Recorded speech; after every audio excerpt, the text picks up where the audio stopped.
Okay, now that you've completed your bell ringer and Jamboard discussion, you should see both of these are light in color before you begin the lecture. So now you're ready for the lecture. You're going to open the assignment, view assignment, and you're going to see that you have your own copy already made for you. Click that and open it.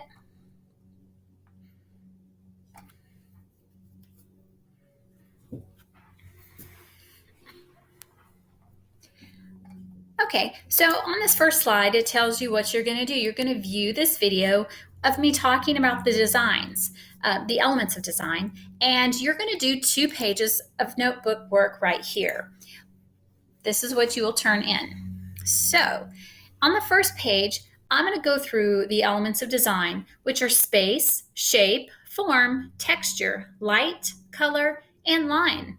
You're going to take notes on this page from the slides about each of the elements of design, and you can either move this out of your way or you can delete it altogether. Over here, you're going to notice that there's a picture of the types of lines because in the end of this lesson, we're going to focus our activity on the element of design called line. So I wanted you to have an idea of what your horizontal, vertical, diagonal, which make your zigzags, and your wavy lines look like before we begin. On slide number 3, this is a learning log for your vocabulary.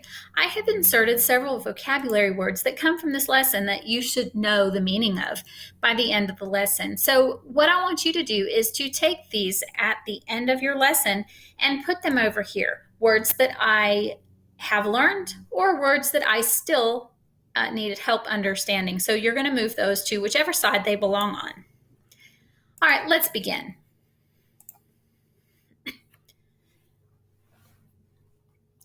The first element of design is space. Space is the area provided for a particular purpose. We talked about the function of space in our last lesson.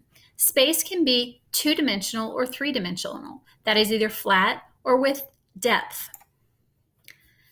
Space can be divided into parts through using doors, walls, dividers, or screens. So you can take one square area of space in a room and turn it into several areas. Here's an example of space as we discussed in function of space. Looking up here to the left, there's not enough space for all of the stuff crammed into this little room. Over to the right at the top, this space is too small to use as a seating area and a dining area. We should remove the sofa or the table and chairs to make it more workable. This space to the right is a bathroom that's almost non-functional because it is so crowded.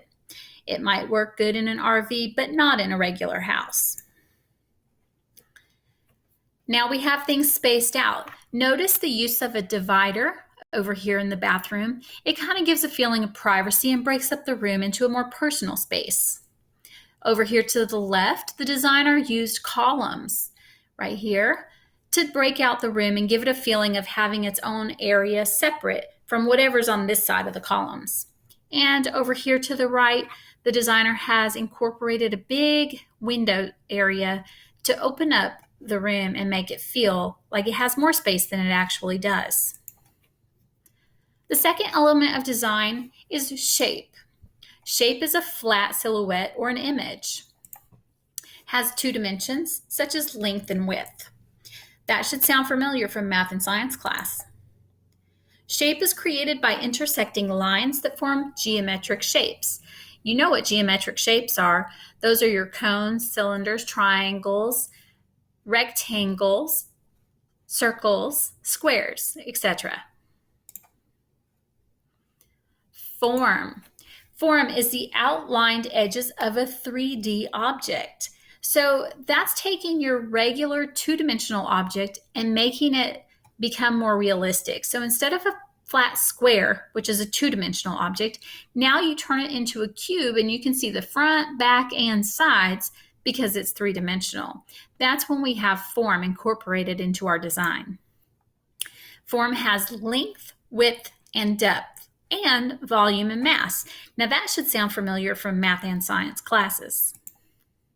A square has a shape, but when 6 are joined together, it creates the form or a cube. All right, element of design number 4 is texture. Texture is the surface's tactile quality.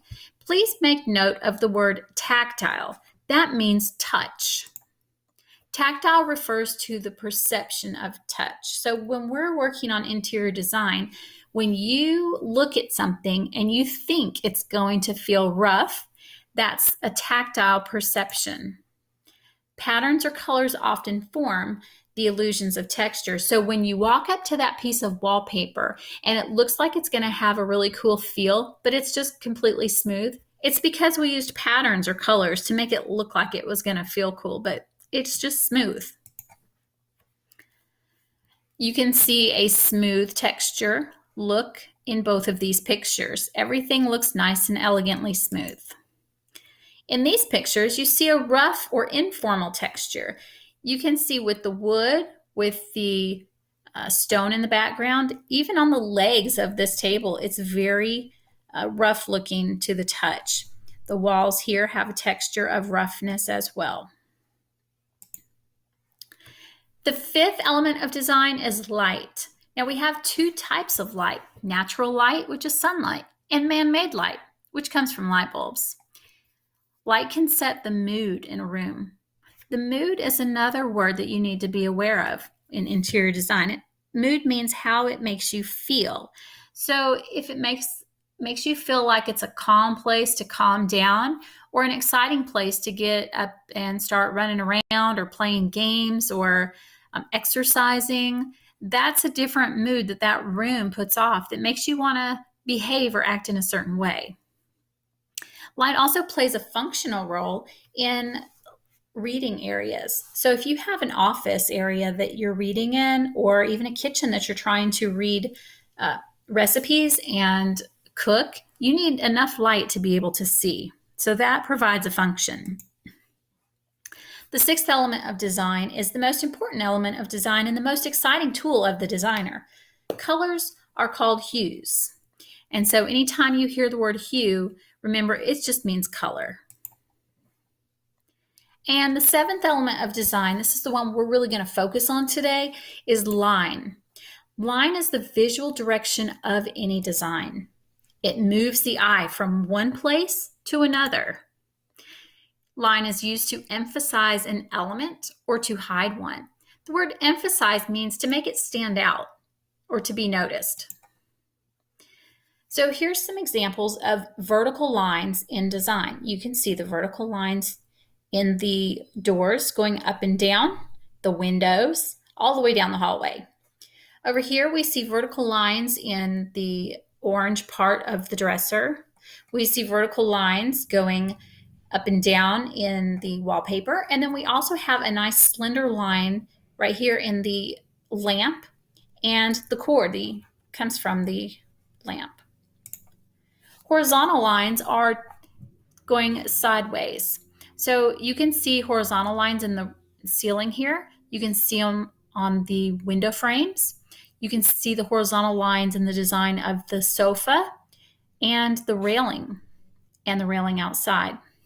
Here you see horizontal lines in your furniture pieces on the bottom, but you also see them in the artwork on the wall. And so it makes your eye travel from this side to the other. Horizontal lines are seen down in this lower picture in the cabinets. They are seen in the lighting in the ceiling, and they are seen in the railings outside. They're also seen at the tops of all of the fixtures in this room. Up here, we see a lot of horizontal lines in the sofa.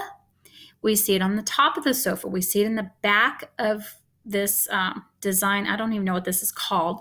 And then we see it in the artwork pieces that are laid here. So you see your eye traveling horizontally. Diagonal lines go this direction or this direction. So we see diagonal lines in the railing going down. We see them going down here. And we see diagonal going this way in each one of these little balconies at the condos on the beach. Curved lines are used a lot in interior design. You're going to see up here on the top of this window. You're going to see curved lines around this table. Even in the pedestal base of this table, you see curved lines, and even on the backs of the chair. Moving to the middle picture, this chair has a lot of curve. The lamps have curves. The outlines of the design on the window has curves. There's curves in all these little decorations that are hanging through here. The curved rug, and back here in the artwork on the floor. Over here in the right-hand picture, we see the upper balconies in a curved design, and we see a curved design going around this desk.